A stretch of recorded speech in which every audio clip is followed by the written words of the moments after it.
Bayangkan sebuah pilihan raya yang begitu sengit sehingga tiada satu pun parti mampu mendabik dada sebagai pemenang mutlak. Inilah ramalan terhangat menjelang PRN Sabah kali ini, satu perlumbaan politik yang mungkin menentukan arah masa depan negeri itu untuk beberapa tahun akan datang. Persoalannya, adakah ini sekadar pertarungan biasa atau sebenarnya Sabah sedang berada di tengah-tengah perubahan politik terbesar sejak undi 18 dilaksanakan? Dan adakah keputusan kali ini bakal membuka lembaran baharu dalam sejarah pembentukan kerajaan negeri? Salam sejahtera kepada para sahabat penonton semua. Bertemu kita sekali lagi dalam channel The Scream Media. PRN Sabah, BN dan GRS dijangka seri 18 kerusi DUN tergantung hampir pasti penganalisis. Itulah cerita kita pada kali ini dan sebagai disclaimer, laporan ini adalah merujuk kepada artikel asal yang ditulis dalam Astro Awani serta sumber-sumber sahih yang lain. Menurut analisis terbaharu pensyarah kanan UiTM Ismail Rakib, tinjauan pasca penamaan calon menunjukkan lanskap politik Sabah kini jauh lebih berpecah berbanding PRN sebelumnya. Tidak seperti PRN Sabah 2020 yang menyaksikan perlawanan utama antara Warisan Plus dan GRS, PRN kali ini memperlihatkan lebih banyak blok sederhana besar, masing-masing membawa kekuatan tersendiri. Berdasarkan unjuran yang dijalankan beliau, Barisan Nasional BN dan Gabungan Rakyat Sabah GRS kini berada dalam kedudukan seimbang. Kedua-duanya dijangka mengutip 18 kerusi. Diikuti pula oleh Warisan dengan 16 kerusi, Pakatan Harapan 14, Perikatan Nasional 3 serta Parti Kecil dan Calon Bebas dengan 4 kerusi. Kedudukan ini, kata Ismail, mengesahkan bahawa DUN tergantung hampir pasti berlaku, sekaligus membuka babak rundingan pasca pilihan raya yang mungkin lebih dramatik berbanding kempen itu sendiri. Apa yang lebih menarik, dua pemacu utama yang menentukan hala tuju PRN kali ini ialah undi belia dan dinamik digital.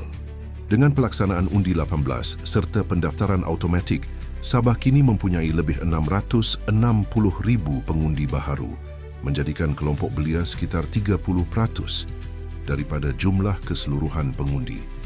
Menurut laporan SPR sebelum ini, angka ini adalah antara pertambahan pengundi belia terbesar dalam sejarah pilihan raya negeri di Malaysia.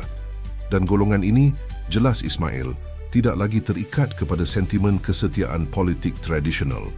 Mereka menilai calon berdasarkan integriti, keterlibatan di lapangan, serta kemampuan menyelesaikan isu asas seperti air, elektrik, peluang pekerjaan, dan kestabilan pendapatan keluarga. Ini sejajar dengan tinjauan media dari Bernama dan beberapa organisasi penyelidikan yang mendapati pengundi Sabah semakin cenderung menilai apa yang boleh dibuat berbanding siapa yang sedang berkuasa. Selain faktor demografi, perang naratif digital juga menjadi medan penentu. Laporan pemantauan media sosial menunjukkan BN dan JRS mendominasi di TikTok dan Instagram Reels.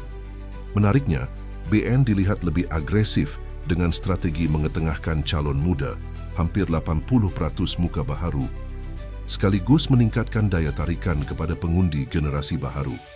Dalam masa yang sama, GRS pula memanfaatkan kelebihan mereka sebagai penyandang kerajaan, terutama dalam mobilisasi jentera di kawasan luar bandar, satu faktor yang secara tradisinya sangat penting dalam politik Sabah.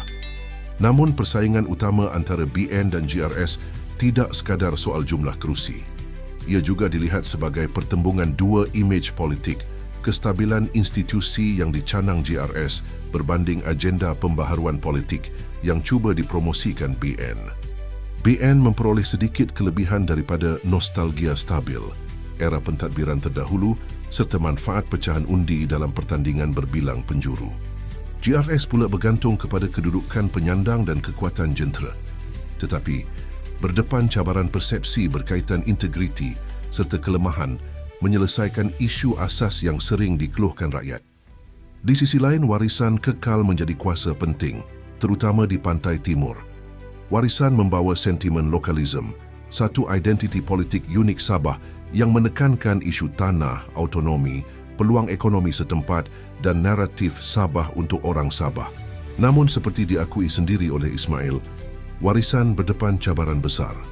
Sumber kewangan terhad, jentera akar umbi yang tidak sekata, serta persaingan 6 penjuru di beberapa kawasan utama. Kelemahan penglibatan digital turut menjejaskan daya saing mereka dalam memikat undi belia, satu aspek yang kini dianggap keperluan minimum dalam mana-mana pilihan raya moden. Jika ramalan 1818 BN dan GRS menjadi realiti, maka tiada parti akan cukup kuat untuk membentuk kerajaan secara solo. Ini membuka jalan kepada rundingan antara 4 blok utama, BN, GRS, Warisan dan PH, sambil parti kecil menjadi penentu. Situasi ini mengingatkan kembali kepada episod politik Sabah pada 2018 dan 2020, di mana kerajaan negeri terbentuk bukan semata-mata melalui keputusan pilihan raya, tetapi melalui perundingan, gabungan dan penjajaran semula politik. Menariknya, PRN Sabah ke-17 juga memperlihatkan satu evolusi penting. Ia bukan lagi soal dominasi parti tunggal. Sebaliknya, ia mencerminkan realiti baharu politik Malaysia, era di mana kuasa tersebar, undi belia lebih bebas, media sosial lebih berpengaruh dan pengundi lebih kritikal terhadap rekod pentadbiran. Persoalannya kini, adakah Sabah akan memilih model kerajaan campuran stabil yang boleh bertahan satu penggal penuh?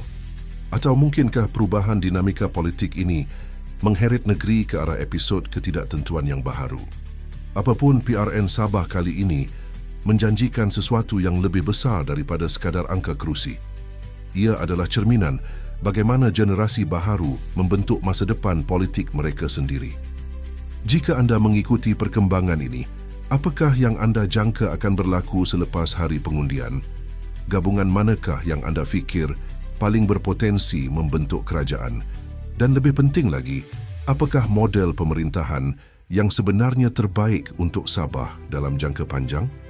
Kongsikan pandangan anda di ruangan komen kerana suara anda mungkin membantu lebih ramai memahami gambaran besar politik negeri ini. Seperti kata orang tua-tua, bagai menarik rambut dalam tepung, rambut jangan putus, tepung jangan berserak.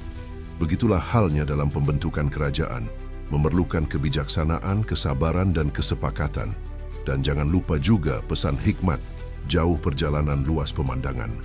Semakin kita memahami perjalanan politik negeri sendiri, semakin luas penilaian kita terhadap masa depan yang ingin dibentuk.